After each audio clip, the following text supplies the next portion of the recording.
अगर हम लोग अपनी आबादी को 12% ले, 13%, और ये समझे कि भाई वंचित समाज के साथ थोड़ा सा ओबीसी वर्ग, विजय इंडी का वर्ग भी जुड़ा हुआ है और अम्बेडकर विचारधारा का बाकी भी वर्ग है, तो आप अगर आइडियोलॉजिकली देखें तो कम से कम शेड्यूल कास्ट और बाकी ओबीसी का कुछ तबका मिलाकर 20% तो ये होते ही है। 20% वोटिंग ये अम्बेडकर लोगों को मिलता है अलग अलग प्रकार। अगर थोड़ा सा इसको एग्जैगरेशन करें तो बहुत ज्यादा, तो सीटें कितनी मिलनी चाहिए? 110 सीटें मिलनी चाहिए। ठीक है ना, मतलब अगर 20% है तो 100 में से अब 50, 100 में से 20 तो 50 में से 10, तो 10 सीटें तो कम से कम इनको मिलनी चाहिए। चलो वो भी नहीं मिली चलेगा।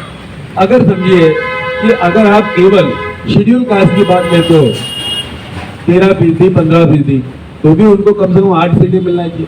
चलो वो भी आपने छोड़ दिया, उसको भी छोड़ दो।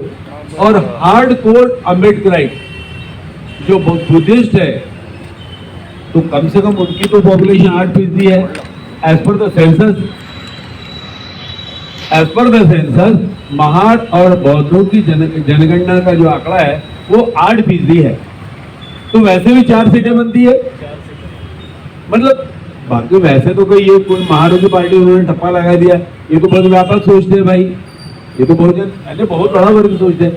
तो आप जब कांग्रेस ने पहले से रिपब्लिकन पार्टी के साथ जिस प्रकार का व्यवहार किया है वो कोई नया नहीं है, वो कोई नया नहीं है, क्योंकि जो अम्बेडकर पार्टी को एक प्रकार से जिसको कहा जाए कि इसको टालने की जो भावना कांग्रेसियों में है वो कोई नई नहीं है, वो आज की भी नहीं है, वो नेहरू के काल से है।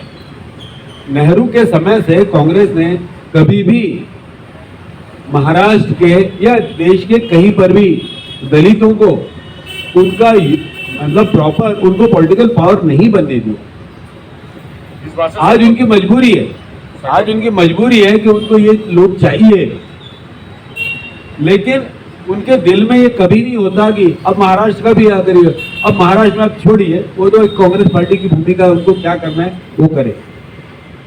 महाराष्ट्र का राजनीतिक चित्र थोड़ा समझिए। अम्बेडकर पार्टियों का सबसे बड़ा जो उनकी कमजोरी है वो है उनका नेतृत्व।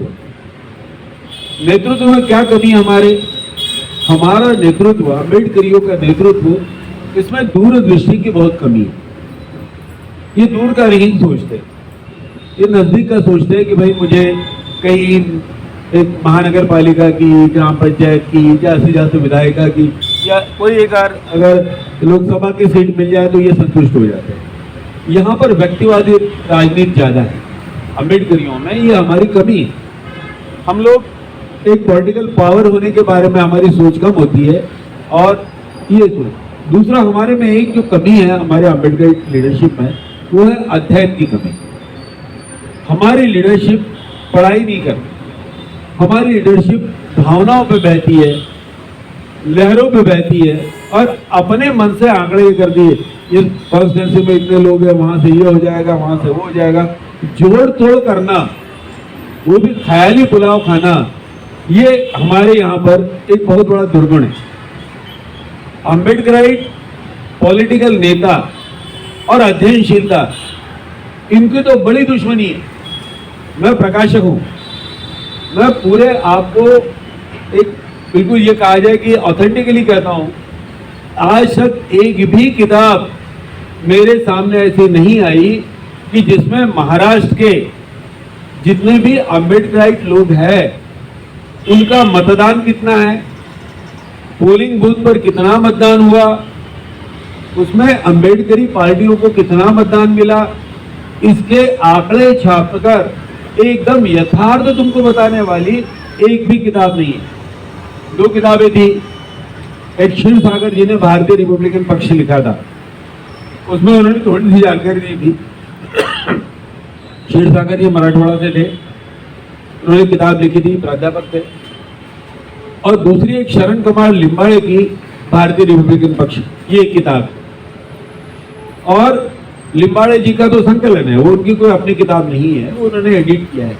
लेकिन क्षीरसागर जी का एकमात्र किताब है भारतीय रिपब्लिकन पक्ष, जिसमें ये आंकड़े दिए हुए हैं कि भाई संक्षेप में इल्मे गुरु जी ने भी प्रयास किया था छोटी छोटी बुकलेट निकालकर। उसी के साथ साथ ऐसा नहीं कहा जा सकता कि शून्य काम हुआ है। कुछ लोगों ने कभी कभी अखबारों में कुछ जानकारियां दी है, लेकिन इतनी मतलब यूं कही इतनी कम है वो जानकारी कि कम से कम मुझे आप इस बात से सहमत होंगे कि आपने कहीं पर भी एक भी ऐसी किताब नहीं देखी होगी कि जिसमें रिपब्लिकन पक्ष की या अम्बेडकरियों की पॉलिटिकल ताकत कितनी है इसकी जानकारी दी हुई। 48 कॉन्स्टिट्यूंसीज है या 488 विधानसभा की कॉन्स्टिट्यूंसीज है। हम लोग कहाँ कौन सी कॉन्स्टिट्यूंसी में कितने हैं, कितनी ताकत है हमारी पॉलिटिकल, इस प्रकार का अध्ययन हमारे नेताओं ने कभी नहीं किया। बहुजन समाज पार्टी की तरफ से जब बहुजन नायक और अखबार चलते थे, हमारे मित्र जो है शोए जी ये बहुत अच्छा संकलन करते हैं और हम लोग शेयर करते हैं एक दूसरे को। उन्होंने बहुजन नायक के अंकों से ये जानकारी कि भाई बहुजन समाज पार्टी को कितना वोटिंग मिला इसकी जानकारी उन्होंने रखी है, लेकिन वो उस पक्ष की है जहां पर एक सीमित उसकी सीमा है, लेकिन वो पूरे के पूरे समाज को रिप्रेजेंट नहीं करती वो जानकारी। अब आप मुझे बताइए कि अगर किसी आरबीआई के नेता को अगर आप बोले कि महाराष्ट्र में 48 कॉन्स्टिट्यूंसीज में हमारी अम्बेडकरियों की एक्चुअल पोजीशन क्या है, तो वो आपको केवल बातें बताए। लेकिन मैं इसलिए कह रहा हूं कि अम्बेडकरियों में अध्ययनशीलता की भारी कमी होने से ये हम किस कॉन्स्टिट्यूंसी में कितनी ताकत है इसको नहीं जान पाते। परिणाम ये होता है कि ये बार्गेनिंग में कमजोर पड़ जाए।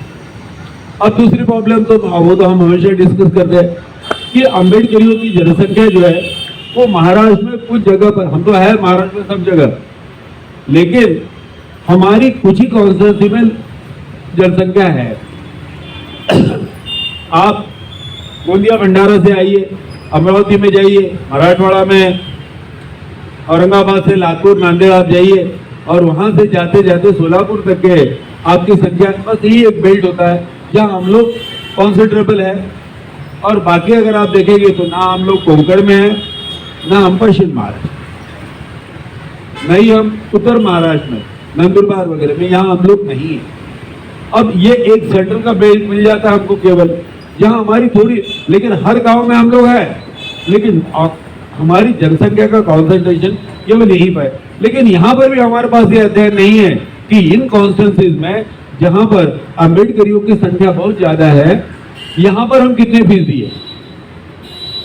बाकी जो शेड्यूल कास्ट का जो दूसरा तबका है वो भी अलग अलग जगह पे है, कुछ जगह पे उनकी भी संख्या है, लेकिन वो तो अम्बेडकरियों से भी कम है। इसका अध्ययन नहीं होने से नुकसान ये हुआ कि कौन से कॉन्स्टिट्यूंसी में जोर लगाने से हमें कुछ सहायता मिल सकती है, ये भी हमारे नेताओं को पता है। और हमारे साथ दो फैक्टर जो है वो बड़े इंपॉर्टेंट है। अब यहां आप देखिए, अगर हम लोग ये समझे, हमारे यहां पर हमेशा दो बातें की जाती, दलित आदिवासियों की एकता और दलित मुसलमानों की एकता। चिंता करने की बात नहीं है महाराष्ट्र में हमारे लिए। अगर आप देखोगे तो महाराष्ट्र में अगर शेड्यूल कास्ट 13%, शेड्यूल ट्राइब 10%, 23% हो गए, VJNT करीब 11%, 33 मतलब 13, 10, 23 और 10% उसका ऑपरेट 33। उसके बाद में बचा मुस्लिम समाज, वो करीब 12%, 33 और 12, 35 और 10, 45 हुआ।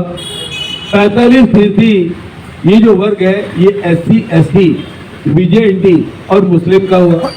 बाद में दो समाज प्रमुख बचे, एक मराठा कुणबी। इनकी संख्याओं के बारे में हमेशा संभ्रम होता है। अब कुणबी वर्सेस मराठा शुरू है। मराठा कहते हैं कि हम लोग राज्य में 15% है, कुणबी कहते हैं कि हम 15% है। मतलब ये वर्ग जो कहता है कि हम लोग कुणबी मराठा मिलकर 30%। सच्चाई कुछ भी हो, लेकिन ये बात सही है कि करीब 20% तो ये पॉपुलेशन है। तो अगर आप 45% में 20% इनको भी जोड़ दो तो 45, 55, 65%। और बाकी जो समुदाय बचता है ओबीसी का, अगर समझिए कुंभी और मराठाओं को निकल दिया जाए तो महाराष्ट्र में बाकी समाज बचता है। तो इसका मतलब ये नहीं कि कोई भी एक समाज पूरे राज्य में छा जाएगा या पॉलिटिकल पावर है, ऐसी महाराष्ट्र में स्थिति नहीं है। अब मराठे और कुंभियों की पॉलिटिक्स के बारे में बाद में बात करेंगे, लेकिन अम्बेडकरियों का शेड्यूल राइट, बीजेएनटी, ओबीसी का नाम नहीं ले रहा हूं, और मुसलमान, इनकी भी संख्या देखी जाए तो ये 45% होती है, जो चुनाव जीतने के लिए तो काफी है, बाकी तो बटे हुआ वर्ग है। तो इसका मतलब, लेकिन यहाँ पर हमारे पॉलिटिकल जो हमारे नेता है, उनमें मैंने आपसे कहा कि उनका अध्ययन से भारी दुश्मनी है, वो पढ़ाई नहीं करेंगे। तो अब यहाँ दो तबकों पर हम बात करेंगे आज, और फिर बाद में दूसरी बात करेंगे। भाई आदिवासी और दलित, इनमें राजनीतिक एकता क्यों नहीं हो? अब आदिवासी पहले से कांग्रेस से जुड़ा हुआ है, और कांग्रेस की जो मेंटेलिटी है ये दलित विरोधी, वो दलित और आदिवासियों को एक नहीं होने देते। चलो वो नहीं होने देते तो आप क्यों नहीं एक होते? आपको किसने रोका है? अब ये भी एक बड़ी मुश्किल ये है कि रोका इसमें है, वो है भौगोलिक परिस्थितियों ने। ऐसी कॉन्स्टिट्यूंसी जहां पर आदिवासी होते हैं वहां पर शेड्यूल कास्ट कम होते हैं। कुछ कॉन्स्टिट्यूंसीज की बात छोड़ दीजिए, लेकिन कॉन्स्टिट्यूंसीज कैसी है? आदिवासी बहुल जो कॉन्स्टिट्यूंसीज है उनमें शेड्यूल कास्ट की जनसंख्या कम होती है कि भाई आदिवासी और शेड्यूल कास्ट अगर इकट्ठा हो जाए तो वो निर्णायक हो गए। ऐसी बात, ऐसी जगह बहुत कम होती है। आदिवासी कहाँ बिखरा हुआ है? आप नंदुरबार और बाकी इलाके में देखेंगे तो वहां पर आदिवासियों के बड़े बड़े पैकेट्स हैं, जहां पर कम्युनिस्ट पार्टी का बहुत मजबूत होल्ड है।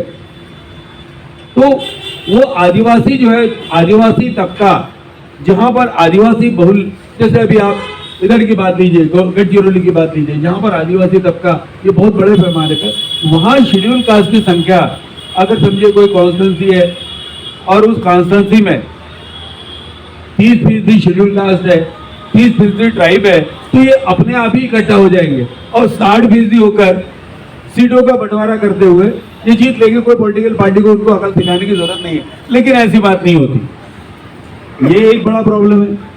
तो इसलिए दलित आदिवासी एकता का निष्पत्ति जो है वो इसलिए आज तक नहीं हो पाई क्योंकि कॉन्स्टिट्यूंसीज में अभी तक का अध्ययन तो हुआ नहीं, हम लोग पढ़ाई करते नहीं, और ये होता है। अब यहाँ पर भी एक मुश्किल ये होती है कि हम लोग आदिवासियों के सवालों को, आदिवासियों के प्रश्नों को अपना प्रश्न कह के प्राथमिकता नहीं देते।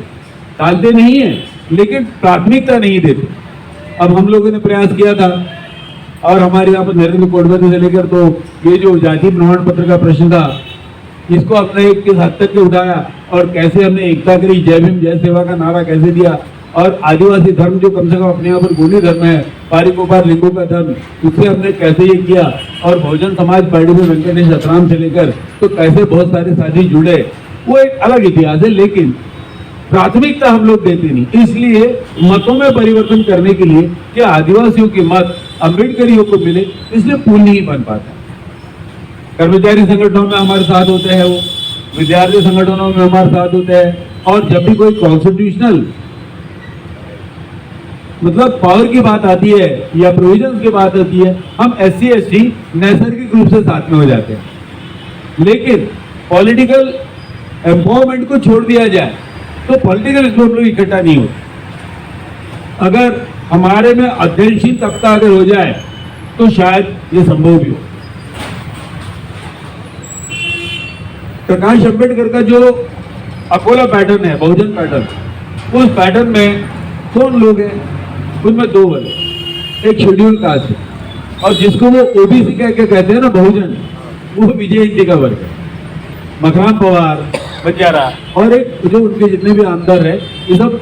अब हम उन कॉन्स्टिट्यूंसी में जाते हैं, घूमते हैं, मेरी भी एक दो मीटिंग हमने वहाँ पर हमारे वाघमारी जी के माध्यम से, जो बीजेएनटी को संघर्ष वाहिनी चलाते हैं, उसके माध्यम से हम लोग घूमे, तो हमने देखा उनके साथ बीजेएनटी का वर्ग, ट्राइबल नहीं है, प्योर बीजेएनटी का, जिसको वो ओबीसी का लेवल लगाते हैं, वो वर्ग है। तो कहने का तात्पर्य है कि भैया प्योरली आदिवासी वर्ग ये दलितों के साथ जुड़े, ऐसा कोई भी प्रयास अम्बेडकरी पार्टियों की तरफ से नहीं। कम्युनिस्ट पार्टियों ने किया, थोड़ा वो जनता पार्टी ने किया, कांग्रेस का तो वो मतलब ये कहिए कि वोट बैंक ही है, उन्होंने किया, अम्बेडकरियों ने नहीं किया। अब इसलिए भी हमारी अल्पसंख्या में ये एक और नुकसान हो गया कि भाई हमारी जो नेतृत्व है वो इस प्रकार से नहीं। अब आप ये कहेंगे कि भाई मुसलमानों की बात लीजिए, अब दलित मुस्लिम एकता की तो बात बहुत पहले से हुई, मान्यवर कवाड़ी जी सर ने भी की थी, हाजी मस्तान जब थे वो तब। अब आपको मालूम है, बहुत सारे जो लोग मेरे जो उम्र के हैं, जो पुराने लोग हैं, उनको मालूम है। अब बाड़ा साहब ने भी किया, बाड़ा साहब ने भी प्रयास किया कि भाई दलित और मुसलमान एकता हो, और ये संभव भी है। और क्योंकि मुसलमानों की जनसंख्या 15% है, महाराष्ट्र में 12% तो है ही है, शेड्यूल कास्ट की भी जनसंख्या करीब करीब उतनी है, तो वैसे भी अगर ये दोनों मिल जाए तो मतलब 24-25% तो ये हो ही जाते हैं। अनेक कॉन्स्टिट्यूंसी ऐसी है, ये आदिवासियों के विपरीत है, जहां मुसलमान है वहां आप भी हो। यहाँ पर एक अच्छी बात है, आप औरंगाबाद का आपने उदाहरण देखा, वहां से एक एमपी की सीट निकल गई, मेंबर पार्लियामेंट, भले वो ओबीसी की पार्टी का हो, लेकिन निकल गई इनकी मदद से। तो यहाँ पर क्या होता है कि आदि मुसलमान और शेड्यूल कास्ट, इनकी जनसंख्या बहुत कॉन्स्टिट्यूंसी में बहुत अच्छी हो जाती है। अब उदाहरण के लिए उत्तर नागपुर का उदाहरण लीजिए, अगर मुसलमान आपके साथ में आ जाए तो उपेंद्र शेटे चुन के आते हैं, और मुसलमानों में अगर कोई सीढ़ी वाला खड़ा हो जाए तो उपेंद्र की सीढ़ी नीचे चली जाती है, और फिर उपेंद्र संभल नहीं पाते। आपने देखा, उत्तर नागपुर का भी उदाहरण लीजिए ना, कि अगर शेड्यूल कास्ट और मुसलमान एक हो जाए तो आपकी यहाँ की विधायक की सीट तो ऐसी निकल जाती है। तो यही बात हर जगह होती है, लेकिन वहां प्रॉब्लम यह है कि मुसलमान ये आपको वोट देंगे इसकी गारंटी नहीं होती। देखो भाई, मुसलमान अपना भाई है, और कुछ इसमें देखा जाए तो मुसलमानों का एक बहुत बड़ा तबका ये शेड्यूल कास्ट से पहले का खटीक, ये शेड्यूल कास्ट था जो मुसलमान बना, और खटीक होने के कारण वो आज शेड्यूल कास्ट में नहीं है, वो ओबीसी में डालेंगे या कहीं पर भी डालेंगे। लेकिन शेड्यूल कास्ट वो जो वर्ग जो मतलब ये हुआ, कन्वर्ट हुआ इस्लाम में, वो वर्ग है जो मुसलमान में। अब अगर आपको लगता है खटीकों की संख्या कम है, काम भी किससे भरा हुआ है, वो पूरा में कौन है, और ये सब अपने पहले के शेड्यूल कास्ट से ही निकला हुआ वर्ग है। अब इनकी स्वाभाविक है उनकी जनसंख्या ये आपके साथ रहेगी। आप ऐसा मत समझिए, हमारे मुसलमान भाइयों को भी समझने में हम कम पड़े। मोदी जी पसमानदा मुसलमान करके, पिछड़े मुसलमान करके उसका भांडवल बनाते हैं, हमारे लोगों को नहीं समझता कि क्या। एक जगह मुझे एक बात खटकी, वो असुद्दीन ओवैसी जो है ओबीसी की एक बात मुझे बड़ी खटकी। तो ऐसा हुआ कि भाई अपने महाराष्ट्र में गो हत्या बंदी का कानून लागू हुआ, तो उसमें गायों को बेचना, खास करके मतलब गायों को बेचकर उनको मतलब कत्ल खानों में भेजना, इसके खिलाफ एक कानून पास हुआ कि कोई भी गोवंश को नहीं बेच पाएगा। गोवंश को नहीं बेच पाएगा मतलब गाय, बछड़ा, बैल, इनको मार्केट में नहीं बेच पाएगा। उसका प्रोटेस्ट हुआ, किसानों ने विरोध किया कि भाई जो गाय बेकार हो जाती है, बूढ़ी हो जाती है, या जो बच्चा नहीं देती, उनका हम क्या करेंगे, कौन पालेगा। किसानों से विरोध हुआ, मुसलमानों को समझा गया कि भाई ये खटीकों पर डायरेक्ट आक्रमण है, पॉलिटिकल सत्ता के आगे नहीं चलती। किसानों ने मतलब वो चाहे हिंदू हो चाहे कोई भी किसान हो, उसने मतलब पिछड़े दरवाजे से बेचना शुरू रखा। आज भी गोवंश मतलब कॉन्स्टिट्यूशन में भी है और सब जगह लिखा हुआ है कि भाई गाय की हत्या नहीं होनी चाहिए, क्योंकि दुधारू जानवर है और खेती के लिए बहुत उपयोगी है। धार्मिक श्रद्धाओं की बात बाजू में रखिए, लेकिन एक उपयोगी जानवर है, उसको नहीं बेचा जाए, उसका कत्ल नहीं करना चाहिए। तो ऐसी बातें महाराष्ट्र में बड़ा वातावरण बना, किसानों ने कहा कि भाई ये बराबर, ये व्यवहारिक बात नहीं है। हुआ ये उसी समय ओबीसी का एक स्टेटमेंट आया, उसने महाराष्ट्र में ये बात कही कि भाई तुम किसका नुकसान कर रहे हो भाई, तुम खटिकों का नुकसान कर रहे हो, और ये खटिक कौन है, ये तो पुराना शेड्यूल कास्ट है, तुम नुकसान किसका कर रहे हो। तो ओवैसी की बात ये मुझे बड़ी खटकी, उन्होंने मुसलमानों में विभाजन किया, खटिक मुसलमान और जो मुसलमान खटिक नहीं है। तो ओवैसी कौन है अगर वो खटिक नहीं है तो, मतलब तुर्क मुसलमानों में जो तुर्क है, अरब है, ईरानी है, ईरान से आए हुए मुसलमान, अभी आयतुल्लाह जी आए हैं, उनका बड़ा फंक्शन चल रहा है, वो एक तबका है। तुर्कस्तान से आए हुए मुसलमान, तुर्कस्तान में तो उनका बहुत बड़ा साम्राज्य रहा है, मुसलमानों का साम्राज्य जो आज हमको या इस्लामिक जो सिस्टम मिलती है उसमें 800 साल तुर्कस्तान में करीब करीब आधे यूरोप में मुसलमानों का राज रहा है। तो तुर्की मुसलमान, पाशा वगैरह जिनका सरनेम कभी कभी आता है वो, और उसके बाद में अरब नस्ल के मुसलमान, अरबस्तान से जो संबंध रखते हैं वो, जो मोहम्मद साहब के कबीले से डायरेक्ट रिलेशन रखते हैं, कुरैशी। तो मुसलमानों में जो अलग अलग तबके हैं उनमें एक तबका अपने आप को सवर्ण मुसलमान कहलाता है, और दूसरे मुसलमानों को पसमानदा मुसलमान कहा जाता है, जो कन्वर्टेड है, जो ये आज भी डिमांड करे कि भाई हमको शेड्यूल कास्ट की फैसिलिटीज मिलना चाहिए। वो एक अलग अलग सब्जेक्ट है, लेकिन मुसलमानों में ये जो विभाजन है उसके कारण दलित और दलित मुसलमान की उनका एका नहीं हो पाता। एक तो ये सामाजिक रिफ्ट है, और दूसरा हमारे यहाँ पर मुसलमानों को और दलितों को मिलकर एक पॉलिटिकल पावर बनेगी, ऐसी एक मजबूत सोच नहीं रखी गई। तो अब आप देखिए कितना भयानक विभाजन होता है। एक तो आपकी जनसंख्या कम, दूसरा आदिवासियों से जुड़ने की बात कम, तीसरा मुसलमान मेरा भाई है, उसमें एक तबका मेरा भाई है और मैं अपने भाई को अपने साथ जोड़ूंगा। अगर वो कहता है कि भाई शेड्यूल कास्ट की फैसिलिटी हमको चाहिए, तो मैं ये कहूंगा कि वो शेड्यूल कास्ट, वो मुसलमान होने के बावजूद है तो शेड्यूल कास्ट ना, उस पर भी वही अत्याचार होता है, गंदगी वो भी साफ करता है, बेहतर का काम मुसलमान भी करता है, बेहतर मुसलमान भी है, बेहतर मतलब मुसलमान मदारी भी है। तो वो वर्ग भी मेरा वर्ग है, ये बात सोचने की हमारे में भावना नहीं हो पाई। हम भी कहीं न कहीं धार्मिक रूढ़िवादियों में हम भी कहीं फंसे, मतलब धर्म के आधार पर बंटवारा भाई भाइयों का हो गया। भाई वो कोई ब्राह्मण तो नहीं है, लेकिन वो आपका अपना नागपुर में भी हम देखते हैं ना, अभी हमारे विधायकों में भी कहा जाता है कोई समाज से आया, वो उस समाज से आया हुआ है। लेकिन कहा जाए तो अम्बेडकरियों में ये जो अध्ययन की कमी है, विजयंती की तो बात ही छोड़िए, हमारे यहाँ पर विजयंती के बारे में तो विचार ही नहीं किया जाता। आज हम दो ही विषयों पर कॉन्सेंट्रेट होने वाले थे कि भाई शेड्यूल कास्ट और आदिवासी, इनकी एकता क्यों नहीं बन पाती, शेड्यूल कास्ट और मुसलमान, इनकी एकता क्यों नहीं बन पाती। सामाजिक रिफ्ट है। अब मुसलमानों में ये जो एक ऐसा वर्ग जो अपने आप को एक अच्छा समझता है, पढ़ा लिखा समझता है, या फिर वांशिक दृष्टि से श्रेष्ठ समझता है, उनमें भी थोड़ा बहुत अहंकार तो होता ही है। इन लोगों की दोस्ती ये ब्राह्मणों से और मराठों से अपने आप हो जाती है। इन लोगों की दोस्ती शेड्यूल कास्ट से नहीं हो पाती। अभी एक दो साथी प्रयास कर रहे हैं, लेकिन वो बहुत कम है। और विजयंती के बारे में तो आप छोड़ ही दीजिए, उतना इतना अज्ञान है हमारे में कि विजयंती क्या है ये भी हमारे में से बहुत सारे लोगों को नहीं समझता।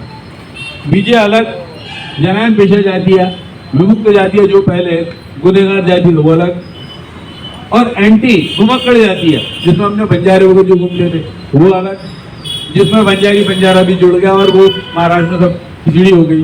तो विजय अलग है, एंटी अलग है। विजय आपके ज्यादा करीब है, एंटी भी साथ में है, लेकिन थोड़ा उसमें कुछ वर्ग आपसे दूर है, इसका भी अध्ययन नहीं।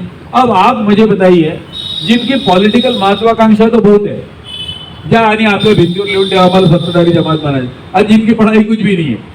अब एक लड़का मैट्रिक में मेरिट में पास होना चाहता है और पढ़ाई नहीं करना चाहता, उसका अंश क्या होगा? जो उसका अंश होगा वही हमारा अंश है। तो आज हम लोग यही समझे कि भाई मैंने कहा था ना कि हमारे युवा लोगों के लिए, जैसा योगेश है, हमारे आशीष है, अब मैं संजय वगैरह को माइनस कर देता हूँ, क्योंकि उम्र हुई। तो ये नया तो हमारा तबका है, ये कम से कम सोचे, क्योंकि पुराने जो हम लोग यानी 60+ जो लोग हैं हम लोग, तो उनके बारे में ज्यादा उम्मीद मत करो भाइयों। हमारा वर्ग और हमारे साथ में जितने भी नेता थे या हमारे जैसे थे, उनमें अध्ययन की भारी कमी है, भयानक कमी है, तो उनको आप छोड़ दीजिए। और अगर आप ये चाहते हो कि भाई बाबा साहब ने जो कहा था कि we shall become a ruling race, हमने एक मतलब रूलिंग, एक हमने राज करने वाला वर्ग होना चाहिए, व्यक्ति नहीं। यहाँ पर एक व्यक्ति को आमदार बना दो, एक व्यक्ति को खासदार बना दो, ये बाबा साहब ने नहीं कहा। कृपया आप इस बारे में इसको करेक्ट करें। रूलिंग रेस कहा है, शासन करती जमात बोला है। यहाँ आपने शासन करता व्यक्ति ऐसा उसका अर्थ मत लीजिए, यहाँ उल्टा हुआ है सब। यहाँ पर शासन करता व्यक्ति, इसको आमदार बना दो, उसको खासदार बना दो, इसको नगर सेवक बना दो, ये हुआ है। ऐसा नहीं बोला बाबा साहब ने, इसको निगम पार्षद बना दो, इसको विधायक बना दो, ऐसा नहीं बोला। उन्होंने रूलिंग रेस बोला है, शासन करती जमात बोला है, लखनऊ में बोला है, कानपुर में बोला है, और मैंने छापा है। जब बाबा साहब के व्याख्यान जो है वो मैंने ब्लैक एंड व्हाइट में छापे हैं, अंग्रेजी में भी छापा है, हिंदी में भी, और मराठी में भी उसका अनुवाद किया है, लेकिन समझ भी नहीं आता लोगों को, तो हम क्या करें। रूलिंग रेस, शासन करती जमात और शासन करते व्यक्ति, किसी एक व्यक्ति विशेष को भारत का प्राइम मिनिस्टर बनाने के लिए नहीं बोला है।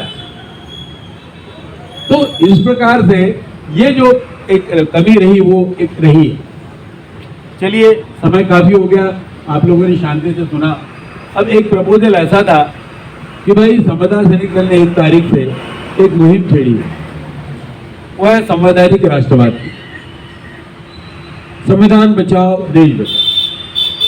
संविधान पर आए हुए संकटों की जानकारी आपको है, नहीं ऐसा नहीं, लेकिन अगर उसके बारे में और विस्तार से हमने बहुत लिटरेचर भी छापा, नागपुर में बांटा, हमने मुंबई में बांटा, उसके बाद में हमने औरंगाबाद में भी प्रोग्राम बनाया। हम लोग 14-15 को, शायद मैं नहीं तो मेरे साथी औरंगाबाद में रहकर वो बात होगी कि भाई दल के माध्यम से ये बात बांटी जाएगी।